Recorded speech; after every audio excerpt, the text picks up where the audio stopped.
Welcome to The Explainer. So, if you cast your mind back to the absolute chaos of 2023 and 2024, the AI chatbot war it was completely obsessed with one single thing, and that was speed. It was this mad, disorganized scramble where every tech giant was trying to build the one ultimate godlike model to just rule absolutely everyone. But you know what? That chaotic sprint to the finish line is completely over. Here in 2026, the race has entirely shifted into something far more fascinating. We are actually watching a highly strategic, methodical market carve-up. The top three players finally realized they just can't be everything to everyone, so they literally stopped trying. Instead, they're intentionally dividing up the global tech landscape, staking their claims, and targeting completely different user bases. Okay, let's take a quick look at our agenda for today. First, we'll cover the big AI market shift. Second, ChatGPT as the consumer king. Third, Claude's role as the corporate tractor. Fourth, Gemini's built-in ecosystem. And finally, we'll wrap up with choosing your AI ecosystem. Let's get right into it. All right, Section 1, the AI market shift. We are officially moving beyond that old winner-take-all narrative. To really grasp the reality on the ground today, you just have to look at this massive 62.5% slice of the market captured by OpenAI's ChatGPT. I mean, this isn't just a slight lead, guys. This is total dominance of the everyday consumer. ChatGPT has achieved something incredibly rare in tech. It's actually become synonymous with the category itself. Just like we use Google as a verb for searching the internet or Kleenex for a tissue, ChatGPT is the default verb for using artificial intelligence for the vast majority of the public. They don't just participate in the consumer market anymore. Their product design, their interface, their pacing, it literally dictates the expectations for everyday AI use. Which brings us to Section 2, ChatGPT, the consumer king and the undisputed leader in mass appeal. When we talk about mass appeal, we absolutely have to talk about this breathtaking scale. 800 to 900 million weekly active users. Think about that for a second. That is nearly a billion people every single week actively choosing to open this specific application. To put that into perspective, you've got middle schoolers using it to brainstorm history essays, grandmothers generating custom recipes based on whatever's left in their fridge, indie developers relying on it to debug Python code at 2 a.m., and marketers drafting endless streams of social media copy. It has seamlessly woven itself into the very fabric of daily human life. Almost a billion people are essentially treating this platform as a digital extension of their own brains, a go-to tool for just reducing the friction of daily problem solving. But seeing this incredible scale forces a really critical, highly strategic question. With all of OpenAI's energy, their massive server capacity, and their product focus directed at keeping hundreds of millions of everyday consumers happy, are they creating a multi-billion-dollar blind spot? While they're out there winning the public popularity contest, is the highly profitable, deeply complex corporate world just sitting wide open for the taking? And that perfectly sets up Section 3. Claude, the corporate tractor, and Anthropic's enterprise entrenchment.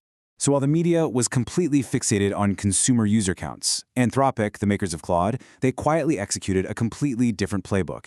And wow, did it pay off. It just resulted in a $965 billion valuation. Let that sink in. That valuation, which was backed by a massive $65 billion funding round, didn't come from college students writing term papers. Not at all.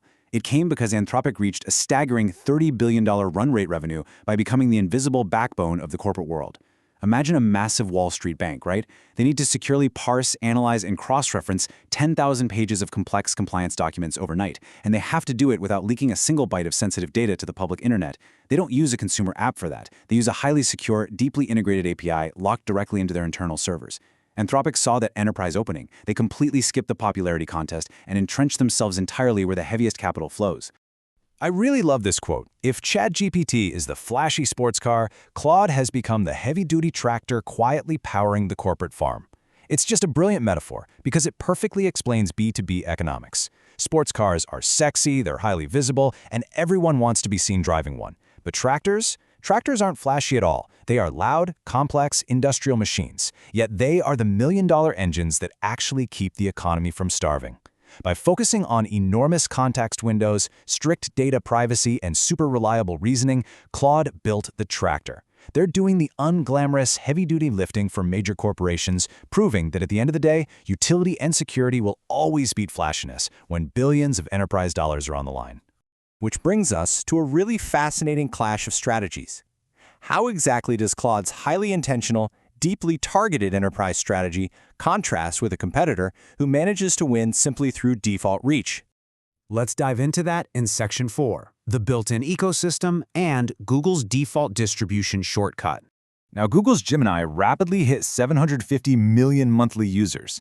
That's a massive number that absolutely rivals the consumer king. But the mechanics of how they actually got there? Entirely different. Their secret weapon is, simply put, frictionless access. Think about how difficult it normally is to convince a user to open an app store, download a brand new application, create an account, and build a totally new daily habit. Well, Google just bypassed all of that friction by baking Gemini directly into 1.5 billion monthly Google searches and making it a native, undeletable feature on over 580 million Android devices. Their distribution channel is literally the internet itself. You don't have to go looking for Gemini, it is already waiting for you exactly where you already are.